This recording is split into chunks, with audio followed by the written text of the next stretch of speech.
stage, it discusses the issues that deal with life and the old. So the ninth stage is an extension of the eighth stage. Uh, Difficulties that make wisdom and integrity hard to achieve in the ninth stage.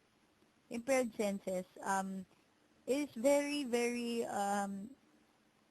mahirap talaga na ma-achieve mo ang isang bagay kung impaired ang senses mo. Your smell, your sense of smell, your sense of touch, your sense of hearing. How could you understand other people if you don't hear them? How could you see what is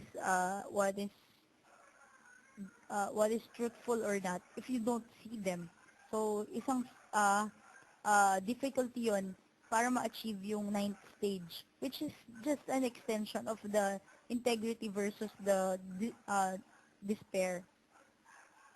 Then, when they realize life is too short now and they try to make up for the missed opportunities.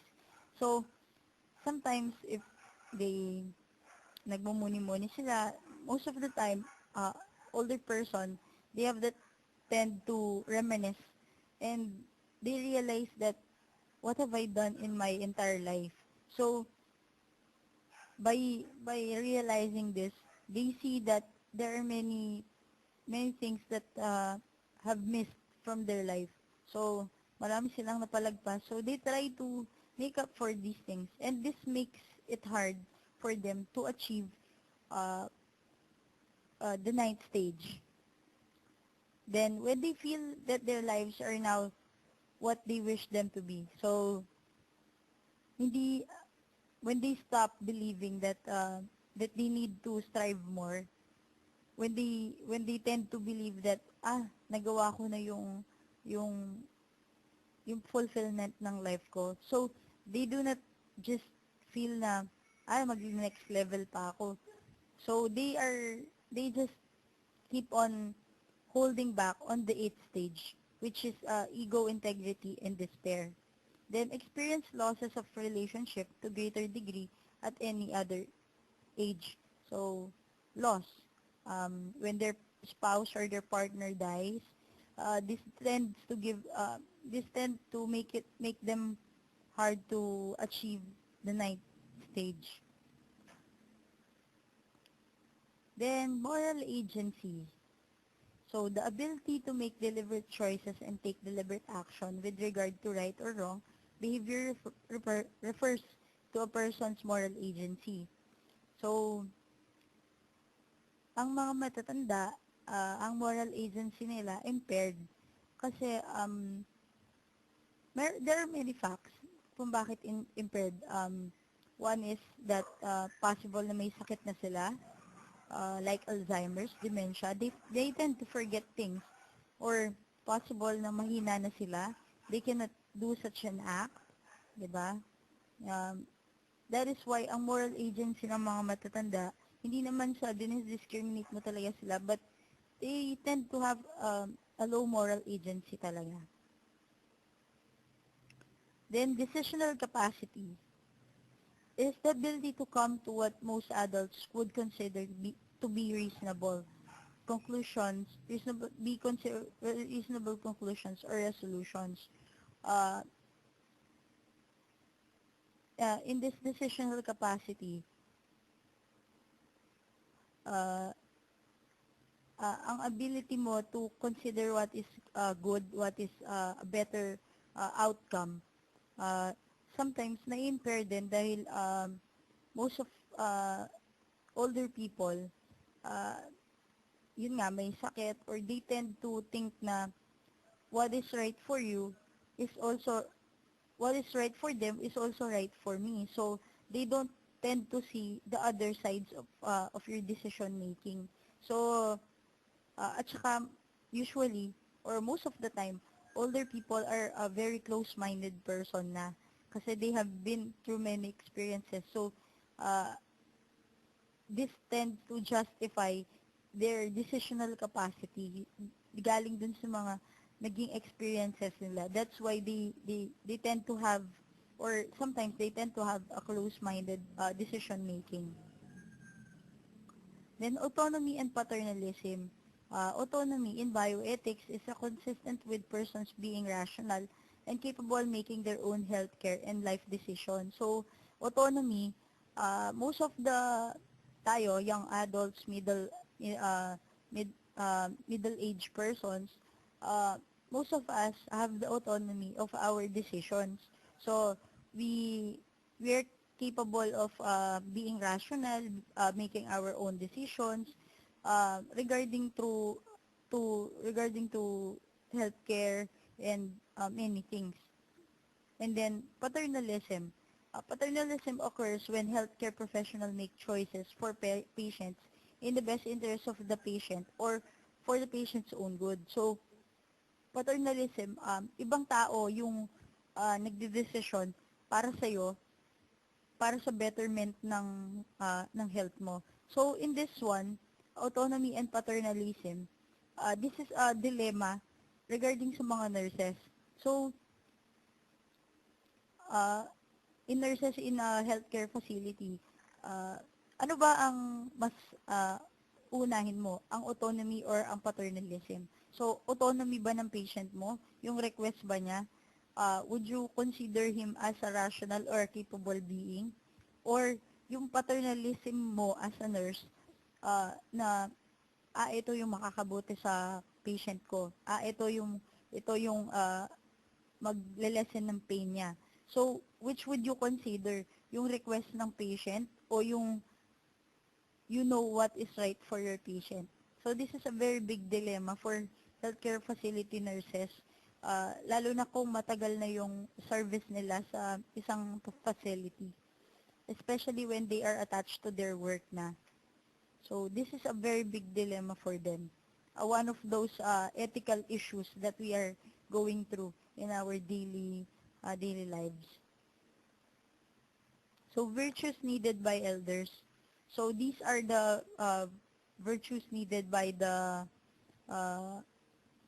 elders to have a very peaceful and contented life. So, simplicity, simple lang ang pamumuhay, not much and not hindi ganong magarbo. Integrity, wherein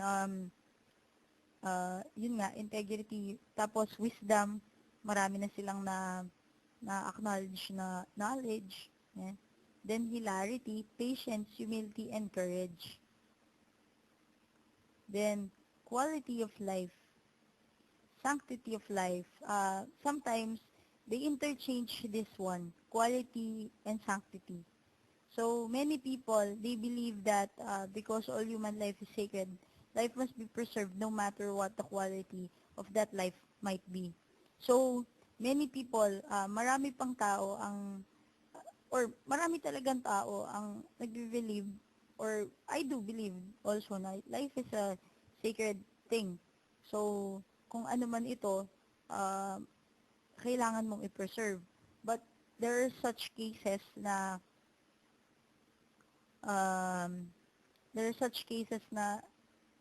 these patients or these older people, dumarating sila sa point na machine na lang yung nagpapagana or gamot na lang yung nagpapabuhay sa kanila.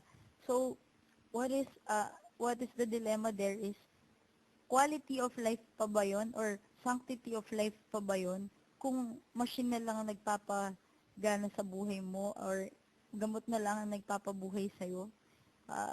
Should you still preserve that or what? So, yun ang isa sa mga dilemma na kinakaharap din ng nurse at ng mga healthcare practitioner regarding quality of life. So, there are many circumstances on that part also. Then, the personal ano pa rin to, quality of life, determining quality of life. The personal satisfaction expressed or experienced by individuals in their physical, mental, and social situation. So, sabi nito, on how to determining your quality of life. So, kung ano yun yung na-experience mo na physically, mentally, and socially, this express or ito yung nagde-define ng quality of life mo. this is a personal evaluation. Yun yung personal evaluation, yung kung ano yung na-experience mo na. Then from the observer evaluation, from another person. So, kagaya na observer. So, yung mga nag-o-observe. So, ang quality of, alimbawa, ang quality of life ko from what I have been experiencing or what I have experienced is, kunwari, very poor yung quality of life ko kasi, uh, uh, ano ako, kawawa ako, wala akong pera, ganun. Pero may pamilya ako. So, from an observer's evaluation, pwedeng makita niya yun na, blessed tong taong to. Kasi may family siya na nagmamahal sa kanya. Kahit na kawawa siya, kahit na hindi siya maraming pera, ganun. So, there are two evaluation in quality of life. So, on a personal and observer view, hindi sila pareho dahil hindi lahat ng tao pare-pareho ang iniisip sa isang bagay. So, this is a very, very good topic, especially in ethics and moral perspective. Then, chronic illness. Lives are saved, but lives that will be sick until death finally wins out. So, this is from the book that I've researched. Sabi nga niya, kahit na mabuhay ka ngayon, halimbawa, na-aksidente ka, and you have been saved, sooner or later, you will be sick, and then, death will finally win out. So, sooner or later, lahat talaga ng tao mamamatay. So, chronic illnesses, such as heart disease, cancer, and stroke, they relate to increased life expectancy as a particular problem for elders. So, dahil nga matatanda na ang mga tanda na sila, they tend to have these chronic illnesses. Mas madali nilang ma-acquire ang mga chronic illnesses kaysa sa mga batang tao.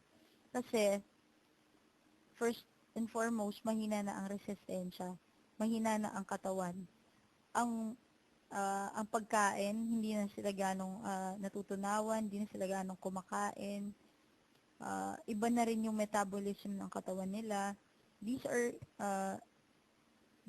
circumstances na dapat din nating makita sa mga elder person.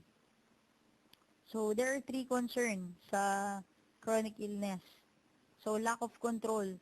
They feel that their illness is controlling them rather than they have control of their lives. Ang mga matatanda, when they